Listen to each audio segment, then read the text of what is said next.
The Dallas Cowboys are awful.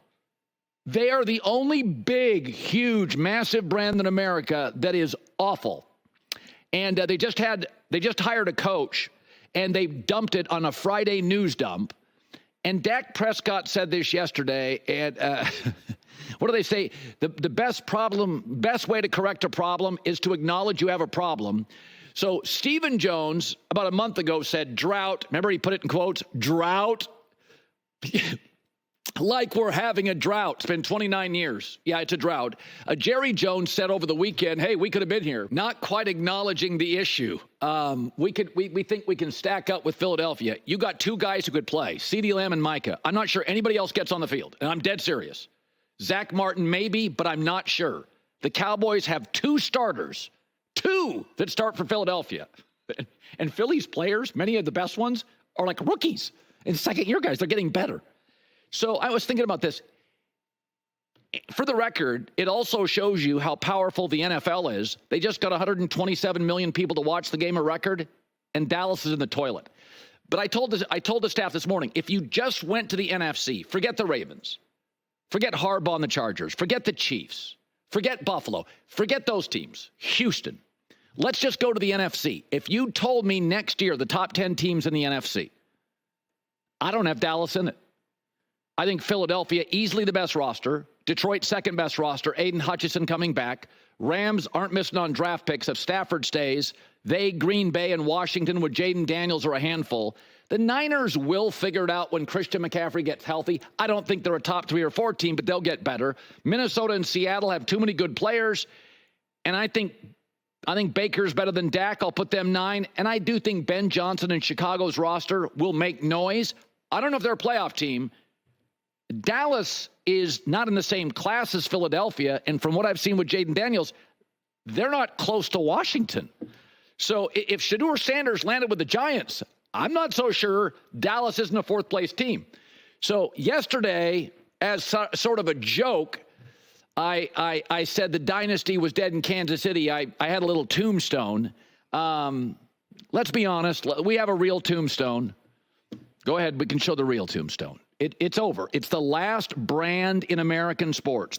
Huge brand that is in the toilet. And it's not close. Dak's second surgery. Dak is going to be the biggest salary cap hit in league history next year, unless Jerry, who from what we can tell is tapped, figures out a way to pay some of it early. There was a story yesterday. We didn't spend a ton of time on it, but basically Aaron Glenn is the new coach of the New York Jets. And Aaron Glenn went to Aaron Rodgers and said, listen, you have to show up to training camp, and you got to be there mandatory practices, off-season stuff, even before camp starts. And you can't be on anybody's show and making weekly appearances, which I don't think that big of a deal. But, Aaron Glenn does not want the distraction. And I think my wife, when we were, our kids were younger, we're raising kids, she always had a great saying, is that as a parent, be a great example or a horrible warning. They both work. There's a lot of teams that now will look at the Philadelphia Eagles and say, wow, that's how you build a team. But part of building a pro football team is not making a disastrous decision out of desperation. And acquiring a quarterback out of desperation, which is what the Jets did, never ends well. Now, you could say, what about New England?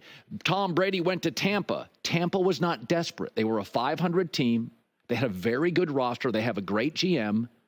They had continuity, but Jameis was mistake-prone, so they upgraded at quarterback. They weren't desperate. They were a 500 team. What about the Rams with Stafford? They weren't desperate. Goff got to a Super Bowl, was 42-20. They wanted to upgrade.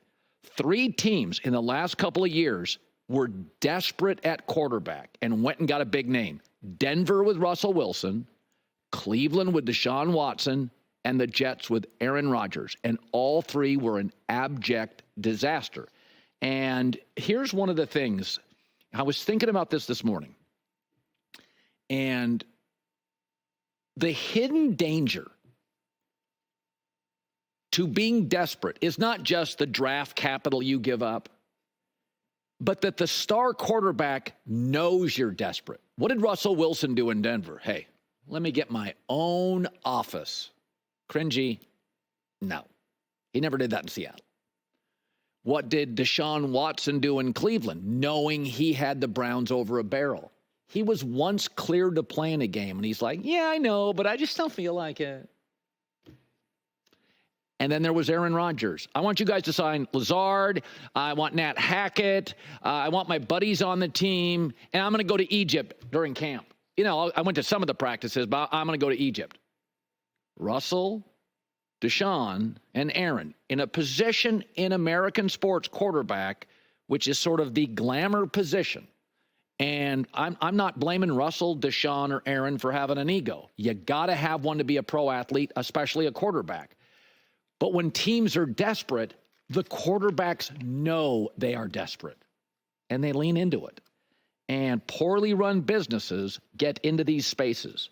And what's interesting about the Jets now, they won't be as good at quarterback next year because Aaron played pretty well down the stretch, but they won't be desperate.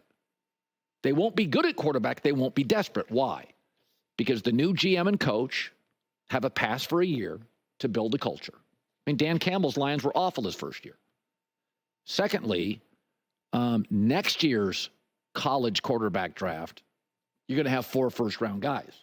And the third thing is, if the Jets can land, let's say, a tight end and a defensive tackle in this draft, Mason Graham first pick, maybe move up and get a good tight end, they actually have a playoff roster. It's actually a really good roster. I like the Jets roster. Didn't like the coach necessarily, didn't like the ownership group, but go look at Denver, go look at Cleveland, go look at the Jets. In all three, it's not just giving up draft capital. That's not just it. Draft picks are a 60-40, 50-50 proposition to begin with. What it's doing is that quarterback knows you've got the team over a barrel, and they lean into it. Hi, everybody. It's me, Uncle Colin. Subscribe here to get the latest from the herd, including exclusive behind-the-scenes videos and more, wherever you may be, however you may be watching. Thanks again for making us part of your day.